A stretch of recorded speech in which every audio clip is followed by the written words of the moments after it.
kepunahannya. Salah satu tradisi yang menghadapi kepunahan adalah tradisi lisan.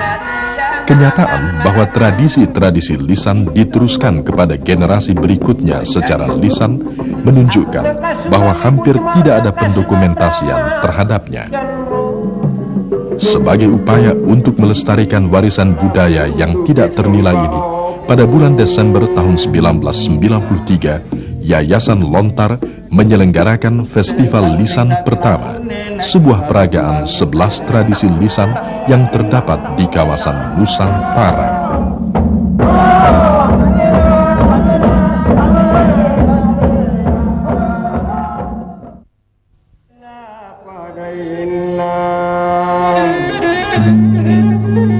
Andrai pinjamai kapala talum batu angirang asin Mariana kapala rambanging. Simrilik merupakan seni teater rakyat yang berasal dari Sulawesi Selatan, khususnya dari daerah Goa dan Maros. Cerita yang dilantunkan dalam nada-nada lagu yang disebut kelong dibawakan oleh pembawa cerita atau Pasin Rili dalam bahasa Makassar. Pada waktu pementasan, Pasin Rili menggunakan rebab atau yang disebut keso-keso sebagai alat musik pengiring. Cerita biasanya mempunyai tema kepahlawanan, agama, dan cinta. Improvisasi lantunan nada lagu yang diiringi gesekan rebab dapat menimbulkan rasa haru, keindahan, dan humor bagi para pendengarnya. Tempat pementasan biasanya di anjungan rumah atau di halaman terbuka. Waktu pementasan tidak terikat, dapat diadakan pada siang atau malam hari, tetapi pada umumnya diadakan sesudah sholat isya sampai pagi hari. Sinrilik diperkirakan muncul pada masa pemerintahan Raja Goa ke-10.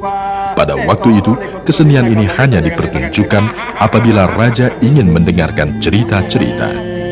Sesuai dengan perkembangan zaman, kesenian ini kemudian dipertunjukkan di kalangan masyarakat luas dan menjadi milik masyarakat, baik yang berasal dari golongan bawah, menengah, maupun atas.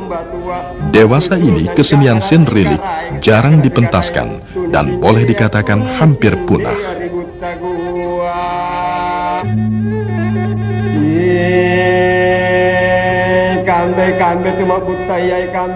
Di bagian berikutnya, kita akan melihat rekaman dokumentasi dari sebuah pertunjukan Sinrilik di Taman Ismail Marzuki, Jakarta.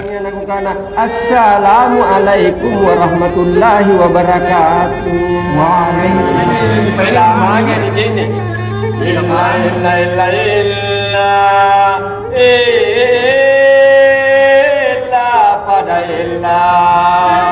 Ya dinde kalantang-lantang bilangnya kan anja panitia sampulo di Madinah Syariah. Kan dijajai baji ki anak pasim bilang sanggin na bari basa.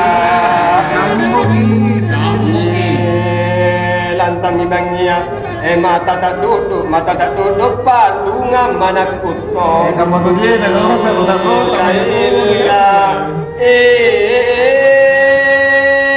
batin ikutain di batu-batuan ngisi ini. Pendengar yang budiman, Simrilik tadi merupakan cuplikan dari Simrilik yang bernama Kapala Talum Batua.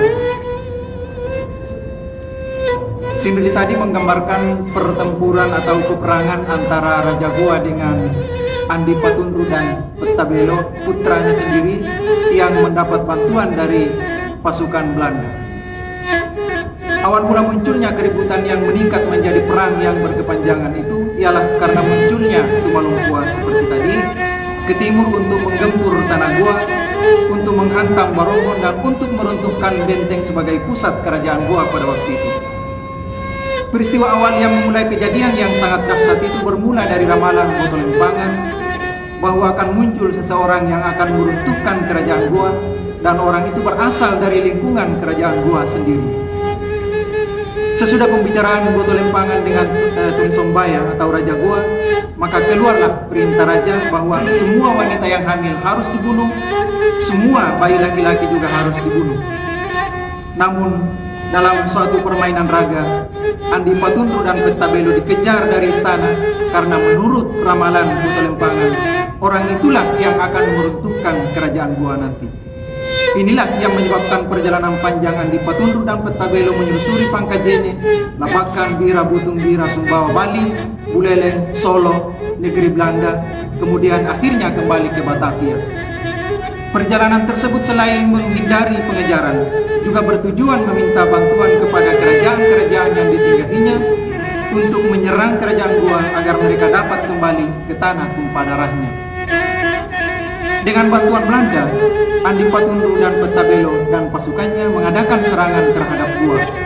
Serangan pertama berkekuatan 3 buah kapal, dan dari sinilah diangkat menjadi judul Sindri ini menjadi kapal Talung Batua, artinya kapal yang berjumlah 3 buah. Oleh karena semangat juang yang membara seluruh perangkat kerajaan Goa termasuk pasukannya, setiap serangan Andi Patundru yang dibantu oleh pasukan Jenderal Batavia dapat mereka patahkan. Mereka memilih mati berkalang tanah daripada diperintah atau dijajah bangsa lain.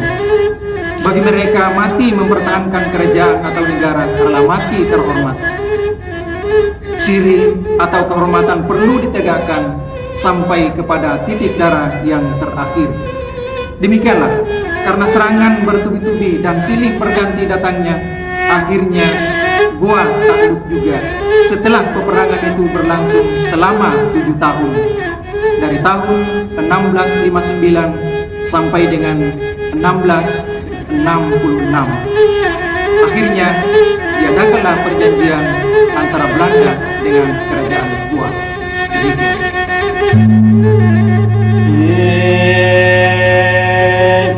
Kame tuma butaya, kame tuma butaya, kame tuma butaya.